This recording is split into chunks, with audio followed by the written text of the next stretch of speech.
आज हम लोग 10वीं कक्षा का एनसीईआरटी का जो मैथ है उसका चैप्टर 2 यानी कि बहुपद के बारे में हम लोग जानेंगे।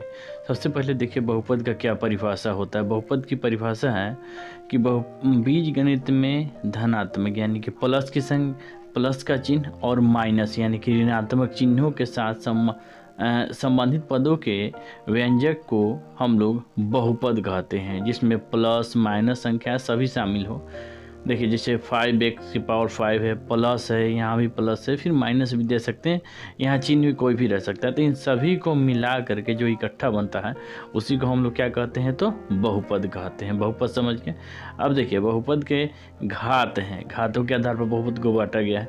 तो देखिए बहुपद में चर का महत्तम मान यानी कि सबसे जो बड़ा होता है घात बहुपद का घात कहलाता है। जैसे यहाँ पर आपके सामने एक यहाँ पर बहुपद है 3x² + 2x + 5, इसमें सबसे ज़्यादा पावर कितना है, 2 है। तो यही आपका क्या हो जाएगा, घात हो जाएगा। 2 यहाँ पर दिया हुआ है तो ये आपका क्या हो जाएगा, घात हो जाएगा। अब इसके बाद से सबसे पहले देखते हैं कि इसको बांटा कितना भागों में गया है। तो बहुपद को जो है सो बांटा जाता है, कितने भागों में बांटा गया है इसके बारे में हम लोग देखेंगे। यहाँ देखिए बताया गया है कि घात के आधार पर बहुपद को वर्गों में निम्न वर्गों में विभाजित किया जाता है। सबसे पहले शून्य बहुपद होता है। इसमें क्या होता है कि 0 को px बराबर अगर 0 हो तो शून्य बहुपद इसको कहते हैं। इसका घात जब शून्य है तो घात होगा ही नहीं, तो इसमें इसको हम लोग शून्य बहुपद कहते हैं। इसके बाद से बारी आता है रैखिक बहुपद का। वैसा बहुपद जिसका घात कितना हो, 1 हो, अर्थात एक घात वाली बहुपद को हम लोग क्या कहते हैं, रैखिक बहुपद कहते हैं। जैसे में दिया हुआ है x + 3, यहाँ पर x का जो मान है कितना है, 1 है। तो 1 जो है सो पावर लिखा नहीं जाता है, यानी कोई भी संख्या 3x लिख दिए तो यहाँ पर पावर 1 है, जबकि 1 लिखा हुआ आपको नहीं मिलेगा। तो समझ सकते कि ये छुपा हुआ है, तो इसलिए कौन सा मतलब बहुपद हुआ, तो रैखिक बहुपद या एक घातीय बहुपद भी उसको हम लोग कह सकते हैं, दोनों सही होगा। अब देखिए दूसरा जो है सो इसके बाद तीसरा है द्विघात बहुपद। इसमें घात कितना होगा, 2, सबसे ज़्यादा घात होगा 2, तो ये क्या कहलाएगा, द्विघात बहुपद कहलाएगा। अब देख सकते हैं उदाहरण जैसे कि ax² + bx + 3, 2x² + 3x + 2, इसमें ज़्यादा कितना है, 2 है। तो ये किसका उदाहरण है, द्विघात बहुपद का उदाहरण है। इसके बाद हम लोग देखते हैं त्रिघात बहुपद। 3 घात वाले बहुपद को हम लोग क्या कहते हैं, त्रिघात बहुपद। जैसे देखिए ax के पावर 3 हो गया, उसके बाद से bx² + cx + 3, सबसे ज़्यादा पावर कितना है, 3 है। तो ये कौन सा बहुपद होगा, त्रिघात बहुपद हो गया। इसका उदाहरण फिर देख सकते हैं, जैसे कि दे सकते हैं अपना से भी उदाहरण हम लोग ले सकते हैं। जैसे हुआ 3x की पावर 3 + 2x² + 4x + 5, ये किसका उदाहरण हुआ, त्रिघात बहुपद का। इसमें घात कितना है, सबसे ज़्यादा 3 है, तो ये किसका उदाहरण हुआ, त्रिघात बहुपद का। इसके बाद हम लोग देखते हैं, देखिए एक पदी बहुपद। पद के आधार पर ही बहुपद को बांटा गया है। एक पदी बहुपद यानी कि एक पद वाले बहुपद को हम लोग क्या कहते हैं, एक पदी बहुपद। जैसे 3 हो गया, 3x हो गया, 3x² हो गया, 5x हो गया, ये सब जो हो गया सो क्या हो गया, इसको हम लोग त्रिपदी बहुपद। √2x हो गया, ये सब क्या हो गया, त्रिपदी बहुपद हो गया। इसके बाद हम लोग देखते हैं द्विपदी बहुपद। 2 पद वाले जो बहुपद होते हैं द्विपदी, जैसे x + 2, एक x हो गया और प्लस में 2, एक पद ये क्या हो गया, द्विपदी बहुपद।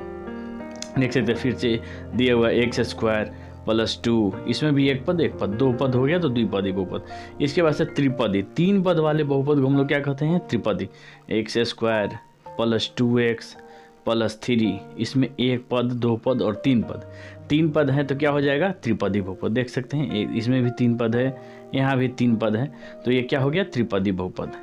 आगे देखते हैं, अब इसमें फॉर्मूला दिया हुआ है कि द्विघात बहुपद जैसे एक ax² + bx + c के रूप में हो, जिसके शून्यक अल्फा बीटा हो, तो अल्फा + बीटा बराबर क्या होता है, तो -b/। में इसको हिंदी में भी लिखा हुआ रहता है शून्यकों का योग, शून्यकों का योग। तो उस फॉर्मूला को भी आप लोग याद कर सकते हैं।